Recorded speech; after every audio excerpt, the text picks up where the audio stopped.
got another article that I wanted to go over from Bane in the comics. Yeah, this kind of feels like straight up heresy in my opinion. I've never read Joseph Campbell's hero's journey storytelling structure. All I know is that George Lucas took some inspiration from it, and apparently he studied under Campbell, I think, or he knew him on some basis. And Campbell actually called Lucas one of his best students. But anyway, that's it. I'm getting ahead of myself. Oh yeah, there's one thing I wanted to say though. I always interpreted the hero's journey thing as being like I thought that just spoke to a theory I've always had that these cultures throughout their history have always had mythologies, and these mythologies seem to borrow from each other. My favorite example would be like how there is always a character in every one of these mythologies and cultures who literally goes to hell for some reason or another. There's a Norseman who goes for his brother. There's Hercules who goes for it's one of his labors. He has to bring back Cerberus, but there's another guy in Greece who went to find his wife, but he ultimately failed. There's even a reference to it in Christianity. Jesus went to hell to free a bunch of people who were sent to hell because they were not Christians and they were born before Jesus Christ and Christianity was a thing. Another one was from Mesopotamia. Ishtar went to the version of hell in Mesopotamia, which is funny because she went there for her husband. And I find this funny because Ishtar is the tart of Mesopotamian mythology.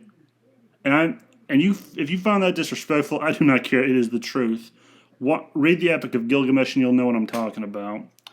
Like I don't know what kind of husband she had, or if this was her who did this, but if it was, her husband has lower standards than Bethesda. I just wanted to put that out there. But yeah, there seems to be these like sort of cultural whatevers that are present in multiple cultures, like certain taboos. Like in a couple cultures that are miles or waters apart, you will find certain taboos are not allowed, like cannibalism. You will find in both Greece and in Native American mythology, cannibalism is looked down upon severely. And that has always been my interpretation of the hero's journey. That's how I've looked at it. It's just that you have all these classical myths that have certain like quotas to meet. And I still have to read this book by Joseph Campbell before I can actually say it. And George Lucas isn't the only one who's implemented it. Another one was the guy who made Mad Max after the first film. He had noticed people were comparing Mad Max to a lot of different characters. In Japan, he was compared to a Ronin. In the Norse world, he was compared to Beowulf. Like a bunch of different comparisons were being made. So a lot of people have used this as an influence. And just what this guy apparently said, Chuck Dixon, who was the co-creator of Bane, said that only hacks rely on Joseph Campbell's hero's journey storytelling structure. This is an article I just wanted to react to because I thought I would do a video today. And here it goes. Bane co-creator Chuck Dixon recently shared his opinion that writers who adhere too stringently to the hero's journey model of storytelling as popularized by American literary professor Joseph Campbell are nothing more than creative hacks. So he's calling George Lucas, the guy who gave us Star Wars, a hack, basically. Having much to teach aspiring writers, Dixon has in recent years regularly taken the time to share his personal wisdom and insight as a veteran creator of American comic book industry with up-and-coming creatives through his signature series of vlogs, Ask Chuck Dixon. And the series is his latest episode, hashtag 41, of writing. Dixon offered insight into which type of storytellers he does not listen to when crafting narratives. During the episode, Your Shilling Spree asked Dixon if he ever incorporated any aspects of the late Campbell's hero's journey as outlined by the literary scholar book The Hero with a Thousand Faces. Oh, that's the book. Like if you are interested, it's what it's called. It's called The Hero with a Thousand Faces. I do recommend it, mainly on the influence it's had. And whenever I hear about influences something said, I always look it up just to see what the buzz was about. Like take Lord of the Rings for example. I read the Silmarillion a little bit. I've been trying to read the Volsunga Saga and the Kalevala, because both of them were inspirations on Tolkien, along with an opera called, one second, The Ring Cycle. But my point is, if you're interested in like learning and just broadening your horizon on stuff and just seeing where people got their inspirations, I would recommend reading this. I plan on that in the future when I'm done with the Kalevala and A Means to Freedom and a bunch of other stuff. But yeah, I just wanted to put that out there. In response, Dixon admitted that he was not a fan of Campbell's principles. Nothing that his biggest problem with Campbell and his works, particularly his attempts to deconstruct the emotional resonance behind such stories and legends, stem from the latter's role as an academic rather than as a fiction writer or a storyteller. Okay, I mean, I don't see anything wrong with that, but I don't see why you have to call people a hack for taking inspiration from Campbell. I'll admit I'm not a big fan of deconstructions. I find them annoying as hell. Campbell, convinced during his time that people innately shared a desire for the same kind of story, believed in and championed the concept of a template that was hardwired into our brain across civilizations and throughout time. He believed that many stories followed the template and explained to his peers that the template was a common path of steps for people and mythical figures of all cultures to follow in order to complete their journeys. Dixon says he met writers during his career in comics and in Hollywood who swore by this template and calls them hacks. Speaking specifically to Campbell himself, Dixon feels Campbell pontificates about the power of these timeless stories and the myths surrounding them, but doesn't come to conclusions. Dixon himself appreciates as a storyteller. Okay, so you disagree with him. That doesn't mean he's a hack or people who use his influence for inspiration are hacks either. This guy sounds like a prick. He sounds like a bitter old man. Most of those writers are hacks.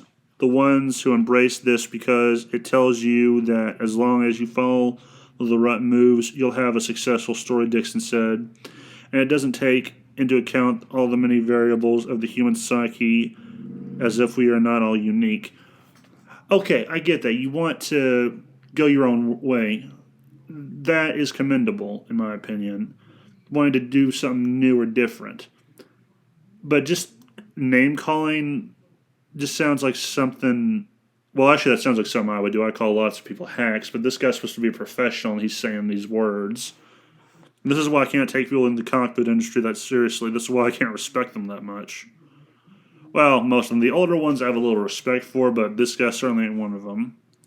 Continuing, he explained how each of us, writers especially, is unique and has a unique perspective. Unless, of course, you're hacking, and when you're hacking, you're just following formula. You're just lining up the tropes and putting together a mechanically derived conflict with a beginning, a middle, and an end. Some people like tropes. I hate to break this to this guy, but some people do like tropes. That's one of the things I like about manga. There are tropes in them. They're obviously able to be seen, and I like that about them. And sometimes I like seeing those in comics. They're just not as prevalent. Continue. Now you can be very successful as a hack, but I don't think you can be very happy as a hack, Dixon added. Yeah, well, you can't be happy neither as a hack or as a person who's always bitching about hacks either, apparently. Dixon recalled how these writers had repeatedly told him that there are only two types of storylines, Cinderella and the Goldilocks.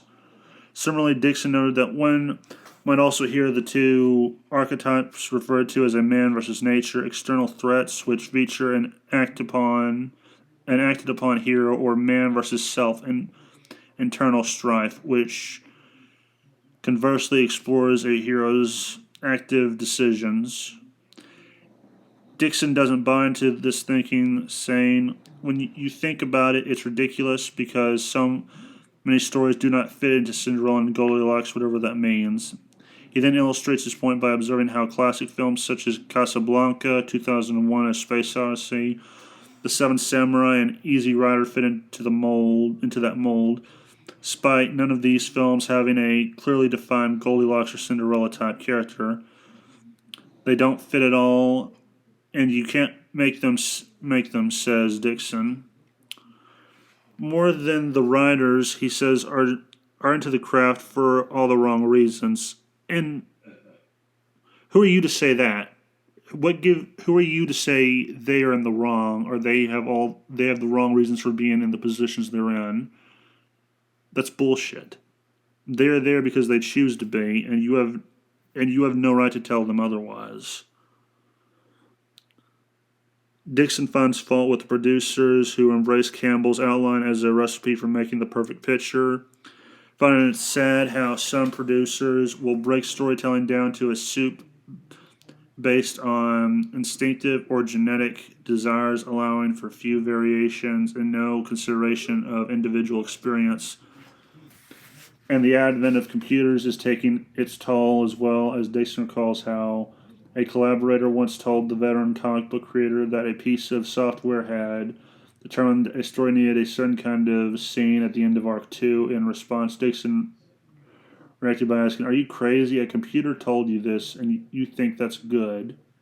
"That's not good," he observes, "because it leads to the loss of surprise." But as Dixon observed, producers don't care about surprise, they care about box office. Well, that's kind of true.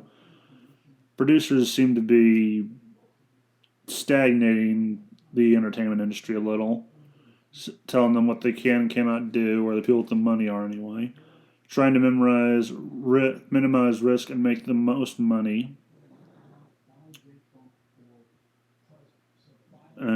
Often that means creating unnecessary characters, love interests, or chasing trends to the point of ripping them off.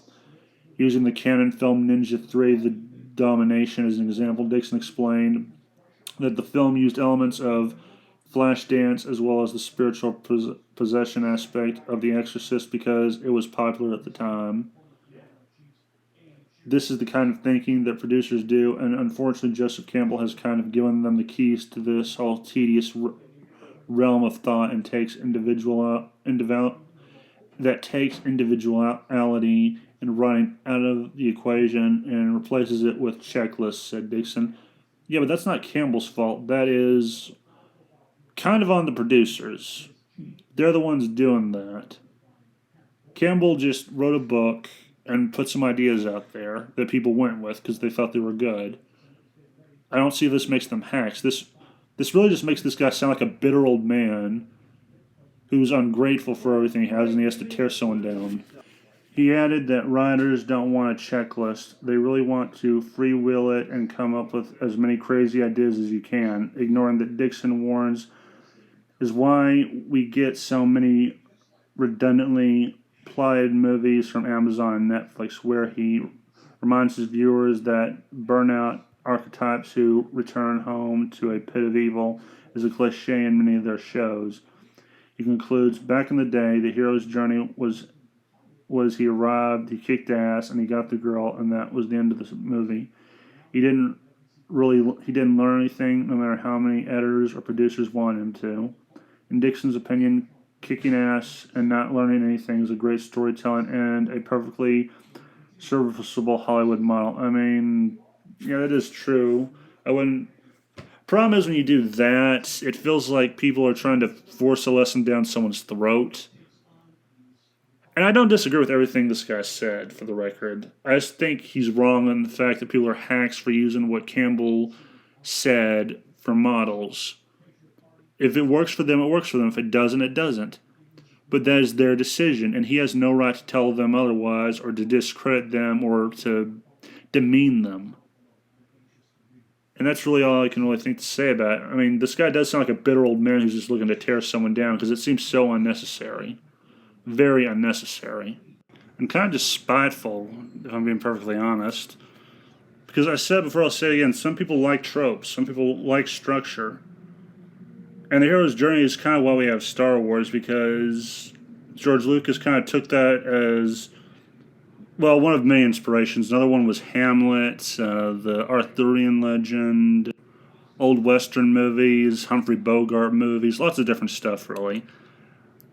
But stuff like The Death of the Mentor, the hero sort of rising up. That all comes from the hero's journey that Campbell wrote about. And yeah, it just feels really stupid of this guy to say this. He could have just said he didn't like this guy's work and have left it at that, but no, he wanted to find detail about it. Which I guess I should commend him. I mean, he didn't make all that many bad points, but yeah, it seemed just petty. And this also kind of reminds me of something that I think Ryan Johnson would do. Because Ryan Johnson hates how things are done in the past. He's always saying stuff like, let the past die. Well, not always, but... And, yeah, I imagine this Bane creator probably is the kind of guy who's all for subverting expectations, despite the fact that people now hate that. Or he's probably in for doing it the wrong way. Then again, I'm not entirely sure how the right way to subvert expectations is either. Considering I've seen it only done wrong so many times. But yeah, that's the article. That was my response to it. It really is sad that this is what people in the comic book industry are like now, where they have to tear someone down. Or they have to act like complete, I don't know, bitches. Because that's what this guy sounds like. He sounds like a bitch. Not like a Ryan Johnson bitch, but a bitch none the same. And I think I'll just end the video here, just because I don't want to ramble on anymore. What are your thoughts on this? If you've read The Hero's Journey, do you think this guy is very off base? If you're like me, a writer, do you think he's off base or on base? Just let me know your thoughts in the comments, and have a nice day. And remember, the game was rigged from the start. And also pray for sanity, because God only knows we need more of it.